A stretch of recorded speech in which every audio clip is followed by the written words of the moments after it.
Hello, I'm about to teach you how to forage, how to make a bow and how to hunt with the bow, how to make string clothing, how to preserve meat, and everything else you need to know to live in the woods in the great North America. So here's the first thing. You're going to need a 0-degree sleeping bag to start out with for the start of this for your first winter, in which you will have to sleep in a shelter made by leaves and sticks, or you will have to sleep under a pine tree. The next thing that you're going to need are life straws. One life straw can provide safe drinking water for an entire year from any water source.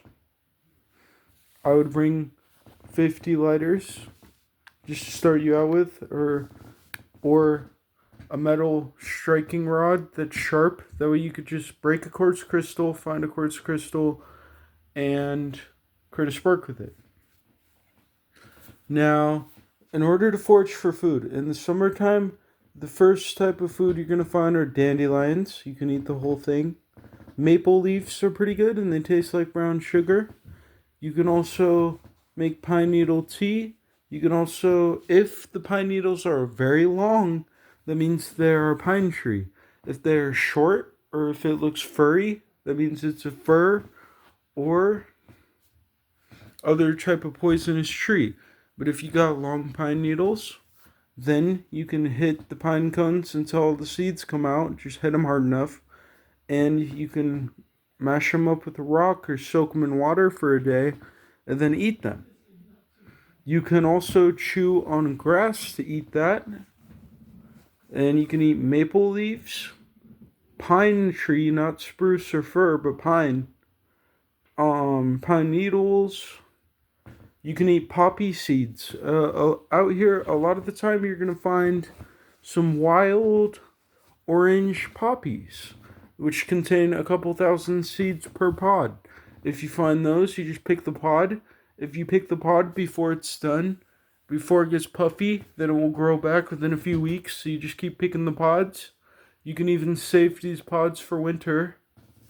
Not only that, you can turn up a rock. If you find a worm, you cut a hole in the worm, you take its guts out, you eat it raw, and you get used to the salmonella. If you find a beetle, you rip its legs off, you rip its butt off, you rip its head off, and you eat it. Ants are actually one of the most delicious cuisines. Crickets, grasshoppers, you just rip the legs, butt, and head off, and they're good to go. Now, that is what you will be eating, as well as if a grass smells like an onion, you rip it up, there's an onion bulb. If a rose, you can eat rose petals. You can eat a lot of stuff out in the woods. It's just a matter of telling what is edible and what is not. Now that's the edible part. The next part I will have you know is hunting. If you're lucky enough to bring one pellet rifle with you, you can get a couple thousand rounds for $500 and it will last you 5 years. Some pellet rifles you can leave pumped. You pump it 3 to 12 times, depending on your rifle, and you got a 9mm. Then what you do is you keep it inside wrapping, that way it doesn't get dirty, right? So you got that, and if you don't have that, you take a stick that's the right size. You gotta find the right type of pine tree stick. You dry it out. You take a string. You tie the top with a shoelace. You tie the bottom with the shoelace. But when you tie the top, you push it down inside the top. When you tie the bottom, you push it down with your leg. Tie the bottom, push it down at the top. Tie the top. Then you go to a rose bush. You straighten it out as straight as you can get it. And you peel until it's completely straight and stays straight. Then you peel the bark off, harden it in the fire in the sun.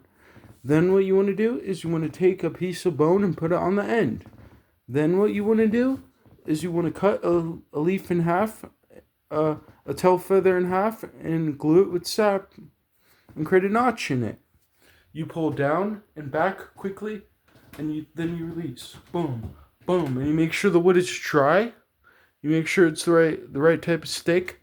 You hold it against your hand, and you pull back, and you let go, and you pull down and fast.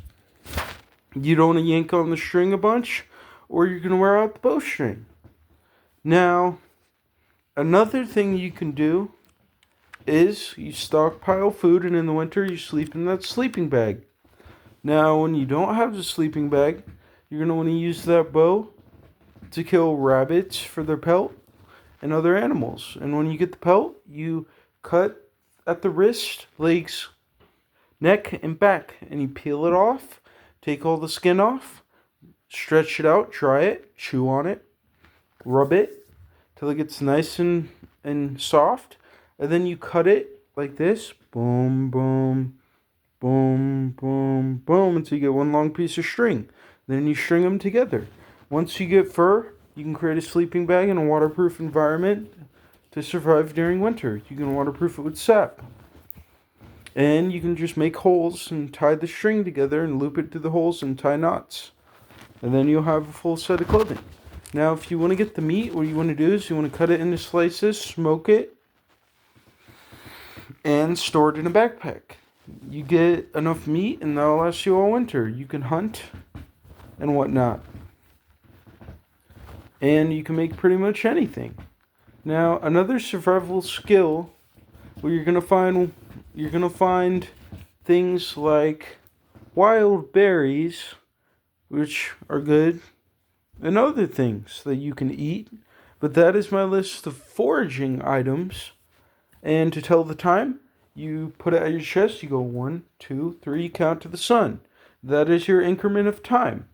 To tell which direction, you look at what the sun rises in the east and sets in the west, east-west. The northern star is the brightest star in the sky, north. Then the other direction must be south, east, west, north, south.